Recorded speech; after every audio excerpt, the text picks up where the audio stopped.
the dummy paratrooper in the air. Field tests have shown that the actual proportions of these dummies cannot be perceived by the enemy because of the absence of background, which allows for no standard of comparison. They therefore appear to be man-sized. That completes the deceptive equipment.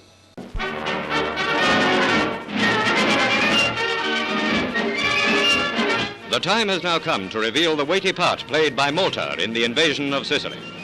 From her airfield, Spitfires were continually taking off to spread their protective wings over the expedition. Nuestra historia comienza después del éxito de los desembarcos aliados en Sicilia y la península itálica en el verano de 1943, ya que a partir de aquel momento se vio claro que habría una segunda gran operación de desembarco, solo que esta vez no se trataría de un teatro de operaciones relativamente secundario como el italiano, sino que se trataría del gran desembarco en el corazón del Tercer Reich, en Normandía, Francia. Ahora bien, aunque los germanos estaban de capa caída y los soviéticos cada vez ganaban más batallas, existían decenas de divisiones dispersas por toda Europa, capaces de contraatacar sobre las playas y devolver a los aliados a Inglaterra tras infligirles una terrible derrota. De hecho, en 1942 los aliados habían desembarcado en Dieppe, Francia, en pleno muro del Atlántico, como era conocida la gran línea defensiva alemana, y en Dieppe la fuerza expedicionaria aliada fue masacrada en cuestión de días. Es una batalla poco conocida, miles de hombres cayeron. Es decir, que antes de la planificación del propio desembarco, antes de enviar a los bombarderos a por sus objetivos o a la infantería a las playas normandas, había que trabajar durante meses para engañar a los alemanes en lo que representa una de las operaciones más impresionantes e importantes de la historia, la Operación Bodyguard. El objetivo de Bodyguard era facilitar el éxito de los desembarcos aliados en Francia, y para ello había una sola idea fundamental: que los alemanes no pudieran concentrar en el momento adecuado una fuerza suficientemente grande como para conquistar las cabezas de playa aliadas. La anterior idea se desgranó en 3 objetivos operativos. Primero, aparentar que el paso de Calais sería el principal objetivo de la invasión, para hacer que las fuerzas alemanas se concentraran ahí. Segundo, enmascarar la fecha del desembarco, para que las fuerzas alemanas no pudieran concentrar sus fuerzas en el momento oportuno. Tercero, mantener los refuerzos alemanes ocupados durante al menos 14 días en el paso de Calais, ya que en ese tiempo se esperaba haber podido consolidar las cabezas de playa. La gran operación fue aprobada por el alto mando aliado durante la conferencia de Teherán en diciembre de 1943. El plan de engaño fue masivo e incluyó varias operaciones separadas.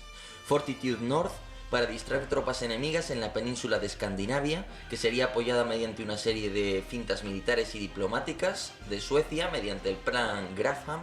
Royal Flush y Copperhead, diseñadas para aparentar que la fecha de la invasión iba a ser posterior a la real. Zeppelin, para distraer tropas alemanas en el Mediterráneo oriental. Ironside, Vendetta y Ferdinand, para distraer tropas alemanas en el Mediterráneo occidental. Y Fortitude South, para imbuir en los planificadores alemanes la idea de que el desembarco de Normandía era una operación secundaria de diversión del auténtico desembarco en el estrecho de Calais. Y en el marco de este gran plan que era Bodyguard, surgieron operaciones de contrainformación de lo más impresionantes y que son el inicio de la inteligencia y la contrainteligencia tal y como las conocemos hoy día. Entremos al detalle. Lo primero que debe hacer la contrainteligencia es proteger sus operaciones y a sus propias fuerzas armadas. En este sentido entró en juego el Comité de la Doble X. Este grupo se dedicaba a cazar a todos los agentes nazis en los países neutrales y aliados, y en particular a los que estaban en Reino Unido. A partir de ahí, si se podía, se les convertía en agentes dobles, y si no, se les neutralizaba de la forma más discreta posible. Gracias al Comité de la Doble Cruz, todos y cada uno de los agentes que Alemania creía tener desplegados en Gran Bretaña eran en realidad agentes dobles al servicio de la corona británica. También se tomaron medidas para aparentar que los aliados poseían una capacidad productiva y un número de tropas infinitamente superior al real. Para ello se filtraban informes con datos falsos a la prensa o se le transmitía información errónea a un agente doble. Asimismo, se exageraba el número de lanchas de desembarco que se estaban fabricando para que los alemanes pensaran que la fortaleza de los aliados era mayor de la que realmente era. También era importante ocultar los preparativos de la invasión, y en particular las zonas de concentración de tropas, para que la inteligencia alemana, el Abwehr, al mando del almirante Canaris, no pudiera averiguar si los esfuerzos se iban a concentrar en Normandía, Calais o cualquier otra región. En este sentido se camufló a los ejércitos reales y se crearon ejércitos fantasma. Por ejemplo, las divisiones que iban a tomar parte en el desembarco se ocultaron perfectamente en la campiña inglesa, tendieron numerosas redes miméticas y se cuidaron de no usar las comunicaciones por radio que pudieran ser interceptadas por los alemanes, o de hacer que sus hogueras o sus barracones fueran visibles para los pocos aviones de reconocimiento de la Luftwaffe que lograsen adentrarse en Reino Unido. En cuanto a los ejércitos fantasma, el más famoso era el de George Patton, situado al norte, en Escocia.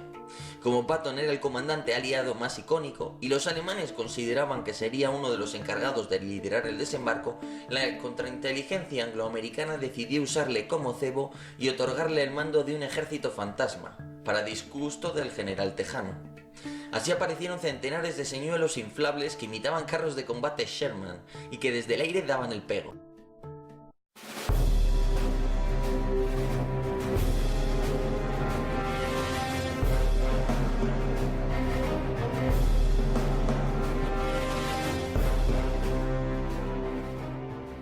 Asimismo, se constituyó el quinto grupo inalámbrico, encargado de realizar un sinnúmero de emisiones de radio que imitaran las comunicaciones de todo un ejército acorazado, a fin de que la inteligencia de señales alemana captara un número de emisiones de radio propio de tal ejército. Ahora bien, tomadas las medidas necesarias para garantizar el secreto del desembarco aliado, tocaba la parte más difícil: engañar a los alemanes.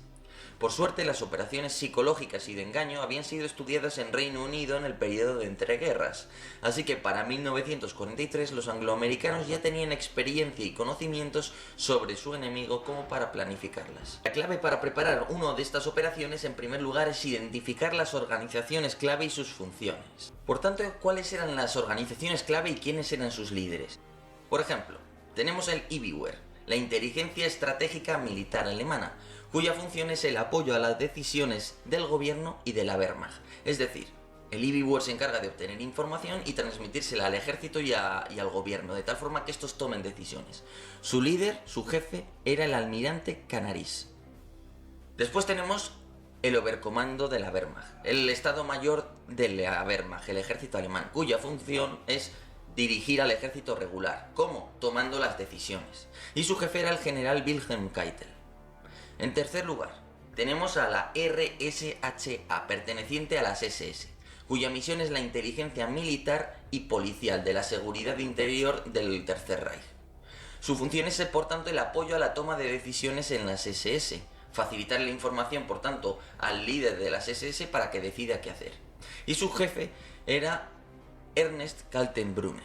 Después tenemos a las propias SS, naturalmente dirigidas por Heinrich Himmler. Y por último, y más importante, el propio gobierno alemán, ¿no? Naturalmente encargado de dirigir el país y de tomar decisiones bajo el mando de Adolf Hitler. Por tanto, el esquema que nos queda es el siguiente, el que podríamos, jugar con él para preparar una operación de este tipo. Tendríamos que el Abwehr influye a la Wehrmacht, ya que les transmite sus informes, y también influye al gobierno alemán. Después tenemos a Wilhelm Keitel, que influye a su vez en el gobierno alemán. En tercer lugar tenemos a la propia RHSA, que influye mediante sus informes en el líder de las SS. Y por último tenemos al líder de las SS, que mediante sus informes influye al propio Hitler. Este sería el esquema básico, por tanto habría que actuar sobre esos nodos para convencerles de una u otra cosa. Naturalmente, en este caso, los tres decisores son el general Keitel de la Wehrmacht, el general Himmler de las SS y el propio Hitler, que se encarga de liderar el gobierno alemán. Pero lo que yo os he comentado antes era ilustrativo. Vamos a profundizar un poquito más en eso. Hemos usado al general Keitel como jefe de la Wehrmacht en este caso. Pero si fuéramos a estudiar de verdad el caso, habría que tener en cuenta muchísimas cosas. Por ejemplo, Keitel es el general en jefe en la Wehrmacht, pero ¿toma él las decisiones de distribuir divisiones por la costa europea? ¿Sí o no? ¿Tiene un subalterno que se lo hace? ¿Quién influye en él? ¿Su mujer? ¿Su subalterno, su amigo, su hijo? ¿Quién? ¿No? Todo eso es importante. ¿Qué carácter tiene? ¿Le puede influir mucho una noticia cualquiera o no? ¿O es necesario que haya una acumulación constante de pruebas a favor de una tesis para que la apoye? Por tanto, es más racional. ¿O resulta que es un señor que tiende a ser racional y a homogeneizar, a repartir de forma equitativa sus divisiones por la costa? Igual a mí lo que me interesa es provocarle una respuesta, ¿no?, en la que él decida concentrar todo, doble o nada, en el paso de Calais y nada para Normandía, ¿no? Pues todo ese tipo de cosas de la psicología hay que tenerlas en cuenta, incluso su experiencia personal. Si este señor ha sido comandante en la Primera Guerra Mundial y resultó que en aquella época, después de la guerra, se enteró que en la Guerra Mundial le habían engañado usando buques camuflados que aparentaban ser acorazados, yo que sé, por poner un ejemplo, pues igual resulta que si ve ese mismo tipo de señuelo en esta guerra, va a tener una reacción especialmente vehemente porque es algo que tiene aquí metido. Cosas de esas, es decir, los prejuicios que parten de la experiencia personal de ese individuo. Y luego, de nuevo, saber si ese individuo, aunque figure como el decisor, si lo es realmente. Porque también, por ejemplo, yendo por ejemplo a la realidad de los hechos de Bodyguard, pues puntualizaciones que habríamos hecho, ¿no?, en la realidad. Pues por ejemplo, el almirante Canaris, jefe de Liebigwer, debido a los múltiples fracasos que había cosechado anteriormente, pues ya no gozaba del beneplácito de Hitler, entonces su influencia era mucho menor que la de otros. O por ejemplo, el general Keitel, pues sí podía ser el comandante jefe de la Wehrmacht, pero ese tipo de decisiones muchas veces interfería Hitler con influencia de Himmler, o incluso en determinadas ocasiones eran subalternos de Keitel quienes tomaban esas decisiones. Pues podríamos hacer puntualizaciones desde estas, pero al final de lo que se trata es de engañar a la organización y en última instancia a la persona que toma las decisiones, a través de los informes de inteligencia que recibe o directamente a través de lo que él le percibe en su entorno. Entonces, claro, fijaos que aquí estamos integrando muchas cosas, estamos integrando inteligencia y contrainteligencia y operaciones psicológicas, guerra psicológica en cierto sentido. Y a su vez cada una de estas ramas está pidiéndome que haga otros tipos de operaciones especiales para recabar datos sobre la red de radares alemana, operaciones, por ejemplo, de guerra electrónica, ¿no?, para precisamente engañar a los radares, a los sistemas de detección a enemigos, operaciones de muchos tipos, incluso de acción directa, no cinéticas, podríamos decir. Por tanto, es un plan maestro que es de guerra psicológica, información y contrainformación, inteligencia contra inteligencia, como se le quiera llamar, que a su vez exige que se pongan al servicio de ese plan muchos otros recursos. Señuelos, fuerzas especiales, guerra electrónica, transmisiones, una gama amplísima de medios. Pero bueno, continuemos con el vídeo. Para engañar a la inteligencia enemiga había que explotar las mentes y los medios técnicos del enemigo de forma armónica. ¿Y en qué se traduce eso de explotar las mentes? Bueno, pues básicamente es fundamental conocer la forma de actuar, de analizar los informes y las ideas preconcebidas. Pongamos un ejemplo. La inteligencia alemana, el Abwehr, y los líderes del ejército alemán, como Wilhelm Keitel, pensaban que lo más probable era que los aliados desembarcaran en el paso de Calais. Por tanto, cualquier indicio se analizaba desde esta óptica, tendiendo a autoconfirmar esa idea. Y es que la forma más eficaz y sencilla de engañar al adversario es hacerle creer que sus prejuicios y presupuestos son acertados, dejándole un reguero de miguitas de pan que aparentemente le dan la razón. En este caso, para confirmar el sesgo erróneo, se hicieron muchas operaciones, como propagar rumores falsos en los medios, dejar un cadáver flotando cerca de la costa española con planos secretos de la invasión a través del paso de Calais y cosas de este tipo. Pero una cosa es explotar los prejuicios y otra muy distinta, inducir nuevos prejuicios en la mente del enemigo. Para este fin se intentó que sus servicios de inteligencia se enteraran de informaciones manipuladas que al ser elevadas al Estado Mayor del Ejército llevaran a tomar decisiones erróneas. Por ejemplo, planos secretos del desembarco al sur de Francia, al sur de Grecia o en la mismísima España. A estos efectos, por ejemplo, se destacó a un doble del general Montgomery a Gibraltar, a fin de aparentar que los aliados estaban pensando en atacar a través de España, información que los servicios secretos alemanes recibieron por medio de los españoles. Se trabajó con la inteligencia y la diplomacia sueca.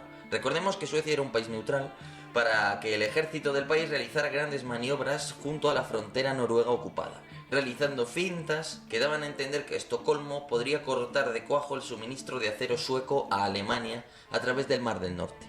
También se jugó con la idea de un desembarco en Grecia o en Rumanía, cerca de los campos petrolíferos de Ploesti, que podría avanzar por la espalda de todos los ejércitos alemanes situados en Rusia.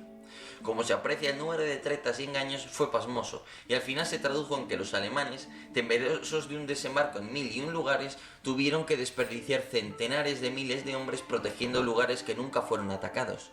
Pensemos, por ejemplo, que durante casi toda la guerra, solo en Noruega había una guarnición de entre 100.000 y 300.000 hombres que habrían sido muy necesarios en otros lugares. Al final, por toda la línea costera del Tercer Reich había dispersas nada más y nada menos que unas 40 divisiones germanas. Peor aún, los alemanes habían dispuesto una reserva especial de unas 19 divisiones, muchas de ellas Panzer, en Holanda, listas para intervenir en el paso de Calais.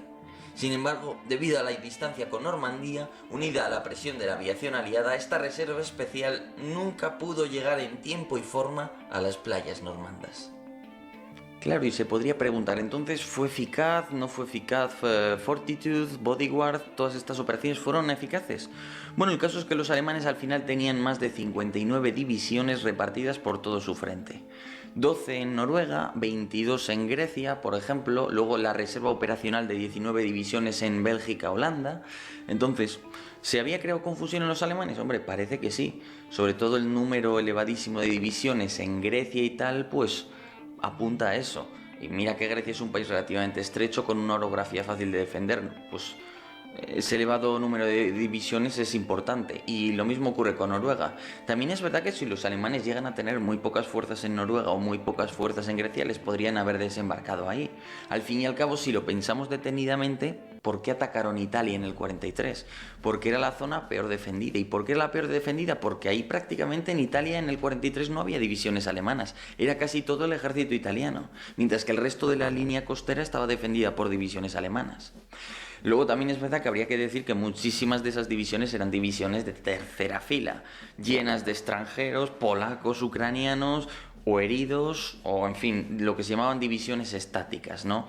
Las fortificaciones también en muchas ocasiones no eran gran cosa, entonces, bueno, pues ¿hasta qué punto fue eficaz este plan Bodyguard? Bueno, pues al final ves que fue eficaz sobre todo en que lió a los alemanes. Los alemanes llegaban a tal punto su paranoia, les habían hecho creer que los aliados eran tan fuertes que iba a haber 2 desembarcos y que el gordo iba a ser en el paso de Calais, que lo de Normandía era una distracción. Fijaros la idea que les metieron en la cabeza, que hoy día nos parece impensable. O sea, Normandía era un pedazo de desembarco como para pensar que había uno mucho mayor pensado en el paso de Calais. Pero esta idea caló en los alemanes por las cifras de producción que escuchaban, porque escuchaban que eran unas cifras de producción que daban para 2 desembarcos de ese tipo, pero sin problemas. Entonces, claro, entre que confirmamos que Normandía es el desembarco definitivo y que no va a haber un desembarco definitivo en Calais, entre que se confirma todo eso y que encima la Fuerza Aérea Aliada está machacando todas las carreteras, esa reserva operacional que era la clave de la batalla, esas 19 divisiones entre Bélgica y Holanda, no sabían muy bien a dónde ir, se desviaban, encima avanzaban muy despacio y sufrían los ataques aéreos y las bajas. Por tanto, aquí se ve realmente lo eficaz que fue, en el tiempo que les hizo perder pensando que en el dichoso paso de Calais iba a ocurrir aquello, que nunca ocurría, ¿no? Entonces esta operación Bodyguard es muy interesante.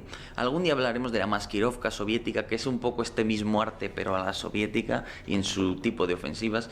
Y hay que tener en cuenta que las bases de lo que he comentado un poco en este vídeo pues son la base, lo real, lo que se aplica realmente hoy día, porque es así como se hacen las cosas, ¿no? Aprovechar los prejuicios, conocer al decisor, conocer la organización, conocer cómo interactúan esas organizaciones y esa es la esencia un poco de todo esto. Pero bueno, nada, espero que os haya gustado este vídeo, dar gracias al Patreon que me está apoyando en Patreon y que ha hecho posible este vídeo, darte las gracias obviamente. Y a todos vosotros lo mismo, muchas gracias por todo, espero que disfrutéis mucho de las navidades y nada, cuidaros mucho, muchas gracias y hasta otra.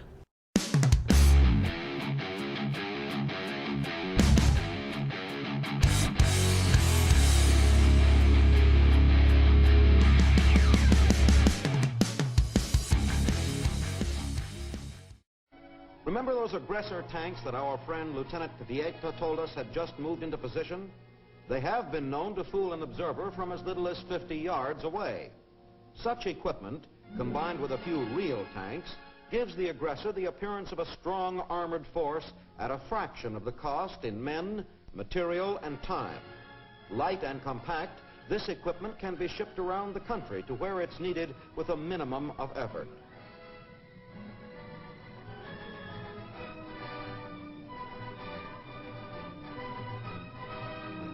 A few minutes at the end of this air hose, and the limp bundle becomes a 2-ton truck.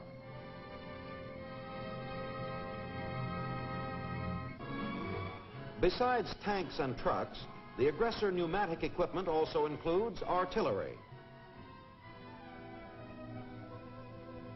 And speaking of artillery, here is some more aggressor equipment that adds to the realism. Sound and flash simulators. They give our forward observers a real target to look for.